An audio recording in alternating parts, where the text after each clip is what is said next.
Salam, axşamınız xeyir olsun. Mikodan belə bir smart saat almışam, ağıllı saat. Zərtqə qoyandan sonra gördüm, mal defekt çıxıb. Ayın 8-də alıb hədiyyə üçün almışdım. Defekt çıxdı.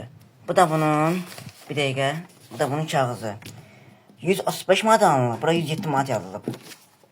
Bu da bunun zəmanət talonu. Zəmanət talonunda yazılıb ki, 5 voltdan yüksək olmalıdır zərtqə. 5 volt və 5 voltdan yüksək. Mən də qoymuşam 5 volta. 5 volta qoyuram, qoyandan sonra gördüm mal defekt çıxdı. Və apardılar, Miko zəng elədi, neçə gün zəng elədi, gəldi apardılar sadə diagnostika eləməyə. Diagnostika eləyəndən sonra, diagnostikadan bizi kağız gəldi ki, belə bir kağız. Məhsulu, bir dəqiqə, məhsulu yüksək başlıqla şarda qoymaq olmaz, yəni zərtqəyə qoymaq olmaz. Məndə də 5 voltdur.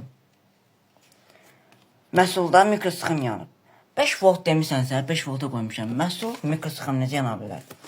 Sizə məsləhətim odur ki, Mikodan yaşamayın. Yəni, Mikodan hansısa bir qiymət dəyərində Mikodan yaşamayın. Ziyana düşürsünüz. Mən 135 manat mən ziyana düşmüşəm. İndi kreditini də ödəyirəm. Hər ay kreditini ödəyirəm, 135 manat ziyana düşmüşəm. Məsləhət kimi Mikodan nəsə alasınız.